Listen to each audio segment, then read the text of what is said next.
I'm Audrey Molina. I'm 17 and I go to Westhill High School. I'm Catherine Massa. I'm also 17 and I go to AITE. I'm Catherine Lester. I'm 16 and I go to Darien High School. I'm Isabella Soriel. I'm a junior from Stamford High School. I'm Samantha Heller and I'm also a junior from Stamford High School. I'm Geraldine. I'm 17 years old and I go to AITE. And hi, I'm Nick. I'm 17 as well and I also go to AITE.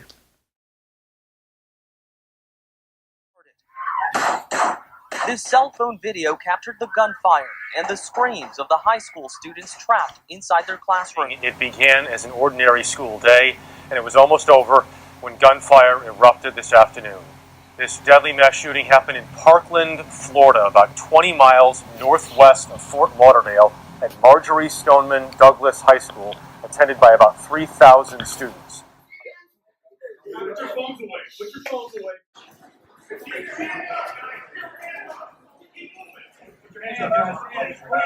When the lockdown was over, distraught parents raced to the scene. Even more emotional teenagers relieved to be outside. You know, my parents always tell me about how when they were younger they had the bomb drills, the nuclear drills, and they told me like, oh, but everybody knew it wasn't going to happen. And everybody knew that it wasn't really real. It was just something that people, and it wouldn't even do anything if it was real. But for us, it's like this threat of gun violence is a lot more imminent. Every day, you know, people die, and every few weeks you hear about another mass shooting at a school or at a concert or, you know, movie theater. And I wear orange because I don't like that's a reality that I have to live in, where it's a reality that this could happen and that this is happening. No, I would not say traditionally my school does a good job. We have alumni walking through the doors all the time. They're not asked to give their ID. They're not asked anything. There are doors constantly open all around campus. We have, you know, narcs, as we call them. They're guards, but they don't really do anything. You know, we walk freely around the courtyard. We have free periods throughout the day, so you don't really know what kids in class and what kids are skipping or if they're not supposed to be there at all. In terms of the school aspect, I just want to see a safer school environment. And what I mean by that is better security on letting people in the building. Because I know that AIT does a pretty good job. Like, the doors lock at 7:25 and nobody's allowed out or in unless they come through the office. But I know with a lot of other schools, it's like you can just walk in the front door and then just walk around. And I feel like if I was a student at one of those schools, I would not feel safe. I really would like the mental health options in this country to improve. I really hope that, you know, it's affordable for everyone. We need to more wholly change the foundation of how we teach mental health and how we teach students to think about themselves and about the world, because clearly what we have now isn't getting us very far. Yeah, I agree that in states where we already have really strict gun laws, mental health is a great place to start. But right off the bat, we're going to have to make sure that we don't have as many guns in the hands of people who really shouldn't use them. So that's what's important, one of the first steps, I think. These people are specifically elected to represent the people and the people's choice. They're not doing that on any level. They're not doing it with institutions. They're not doing it with healthcare reform. They're not doing it with gun reform.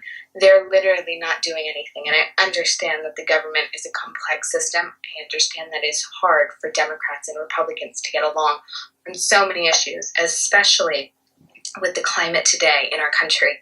But my God, we're kids. Like, this should be a no-brainer. This should not be something that people are arguing about. Get kids and anyone else the help that they need mentally, make it affordable, and then tackle the gun issue. I mean, it should not be this difficult. After Parkland, a lot of people were afraid to go to school, whether you're in high school or little kids in elementary school. I forgot who spoke about it, but a girl spoke about how a little girl was afraid to wear, you know, shoes that light up because she was afraid that if it happened at her school, if an intruder came in at her school with, you know, a weapon, that he would find her. And, you know, it really stresses people out. to think about it. And I know, for example, my mom was even scared about it, and her being scared scared me about it. And I'd sometimes just be in school and just not pay attention of what's going on in class and paying attention of like, where can I hide? Where, like, what's the easiest like escape route out of school? Like, where will my friends be? Where will he be? Because, like, we protect one another, especially with our friends and stuff like that. And it sometimes just your anxiety gets built up, and that's where the mental health aspect comes in, and you can't stop thinking about it. So I think it really does affect your mental health and your education. Yeah, I think it definitely does. I think it's hard for some people because they're constantly living in fear. Like, people think, oh, what do kids have to worry about these days when we're living in this fear? It's not everybody, but for those that it does affect, it affects them hard. And I know, like, there are certain people who during like lockdown drills and even fire drills sometimes they'll start flipping out because they don't know if it's the real thing or not. It's scary to sometimes hear the announcements because you don't know. You don't know if it's going to be, we're having a lockdown drill, we're going to have a lock-in drill, or there's a shooter in the building. Living in that constant fear and being so enveloped in what's going on around us, it's scary, and it really does affect people and causes anxiety and stress, and it does affect people's mental health. There's just so much violence, and the sheer magnitude of the problem demands action.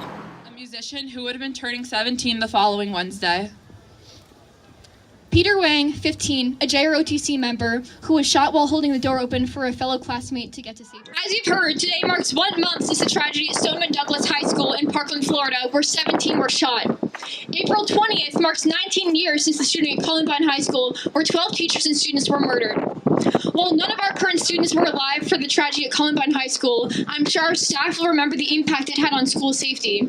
Sadly, those changes have not been enough to protect students from these mass killings, as Columbine no longer makes the top 10 list of the most deadly top deadly school shootings in American history.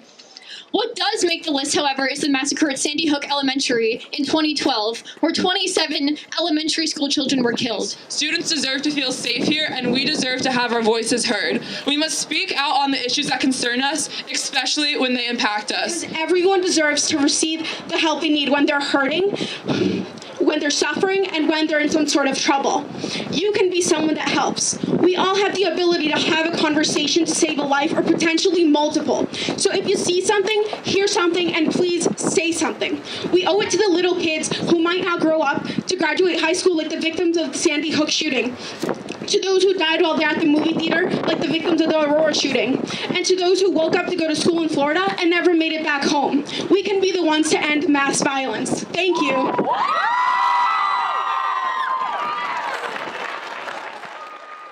It can be frightening, it can be alarming, it's terrifying sometimes. And what we need to do is come together as a community. And we've reached the point where we are ignoring most of the deaths. So we actually had 2 walkouts. The first one was on March 14th, and the second one was April 20th. We didn't tell them about April 20th until the day before, when we put up a sign in the cafeteria, which was written in red spray paint, which said, "Am I next?" And then the next day we walked out, and admin really wasn't happy. Some people got detention. No one really cared. It was like, oh my God, we're making a change. People are like hearing our message and they're interpreting it, and they're like, wow, I get what this, I was 16 at the time, I get what this 16-year-old saying up in the stand, and he makes sense. And I just felt honored and felt awesome. We learn about these issues in our history classes and our A-push classes and all this stuff, and so we're using what we're learning through education and putting it into our own lives and what is actually happening right now. As someone who is as yet too young to vote, it's difficult to know how to reach out to people and like really make any sort of meaningful difference, because what everyone always preaches is vote, vote, vote. That's how you make a difference. So it was really empowering to get to do something that I felt like mattered to people and mattered to me, and that maybe like affected the way that people were thinking. Because it felt like I was finally like really doing something important.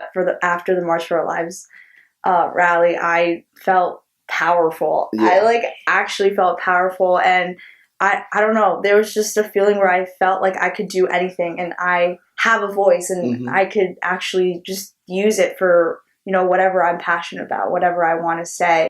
I've always been really into writing and arts things in general, but I've also always been interested in politics and how I can do good in the world, and I never really knew how to marry those two passions until I realized I was going to get the opportunity to speak at the march. So this poem, to me, is a way for me to make people really feel something, and to not be so desensitized to the violence.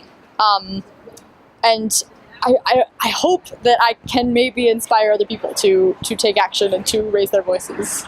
At our school, especially since it's so small, everybody knows everybody, and people would know your viewpoint and stuff like that and support you. But when it's a big group of people, especially in Stamford, because we're such a huge city, it's wow, there's no more words, just wow. Just the fact that I could get that message out that I care a lot about to so many people, that was just incredible. If we talk to our peers and the people who are 18 now, or the people who are 17, 16, or even just our siblings, as soon as they get up to that poll, their whole thing can change in a matter of what they vote for. Save our daughters. Stop the slaughter. Messages of change. Come on, nation, have a soul. We need better gun control. This rally, like many others this weekend, is being led by local students. The March for Our Lives movement kicked off after the mass shooting at Marjorie Stoneman Douglas High School, which left 17 people killed last month. On an average day, 96 Americans are killed with guns, 7 of those people being children. In an average month, 50 women are shot to death by intimate partners in the United States, and over 21,000 Americans die by gun suicide each year. Access to a gun during a period of crisis is often the difference between life and death. Approximately 80% of gun suicides are fatal, and in contrast, only about 15% of suicides by other methods end in death. These statistics are not due to the severity of one's struggles, but solely to the fact that guns are more lethal than any other method of self-harm. There's instant gratification when you purchase a firearm. Where's the 3-day waiting period? To make sure you know what you're doing. Where's your doctor's note to make sure you're emotionally stable enough to own a gun? Where are those protesters standing outside the gun store calling you a danger to society? Where are the crisis firearm centers, the buildings built specifically to protest guns? Almost 900 new bills have been passed restricting abortion rights in the past 20 years. Congress blocked laws proposed by President Obama about gun control after mass shootings like Sandy Hook. There have been 1,624 plus mass shootings since Newtown, and yet there is no change. If Congress wants to regulate so heavily something as fundamental as a woman's choice with her own uterus, then why can't they better regulate something that possesses and extremely often showcases its power to kill? There's a distinction between simple handguns and these weapons. Bullets from assault weapons are shot at triple the velocity, creating 9 times the energy and 9 times the power, making the weapon 9 times as deadly. These weapons are used to kill. We have our bodies have our mouths, and our mouths have voices. Let's use them. We feel it. Every day, we feel it. We feel it when we realize in physics class that we could calculate the speed of a bullet if we really needed to. We feel it when we try to use AP psychology to comprehend how anyone could let this go on for so long. We feel it when our parents ask, "What did you learn in school today?" And the best we can come up with is, "I learned which corner of the room to run to." I don't think any of that will be on the SAT. Our good old days were stripped away by complacent kings in their castles. Dear kings, you have made us old and wise. See, We learned in chemistry class that some reactions need a catalyst. That's why we're binding together like atoms in a molecule, and we will keep on catalyzing common sense until our little brothers and little sisters are so invincible that their good old days last for their entire long lives. Students at Stamford's March for Our Lives say they will not be silenced. They say they'll continue to use their national platform to inspire gun reform and safer schools. Today, we are saying never again. Never again will we allow someone flagged by local police and the FBI to obtain the AR-15 style rifle used in the attack on Stoneman Douglas High School.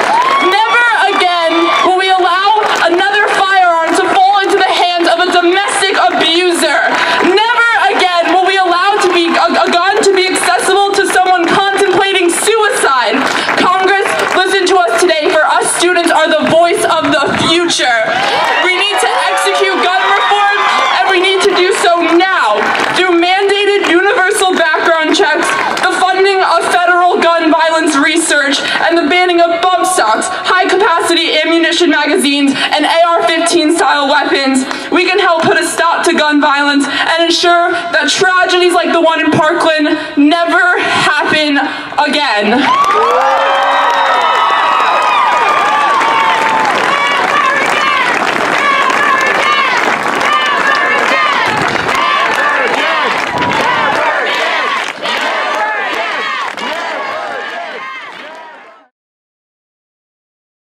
What would you do if you knew that you were going to be the next victim?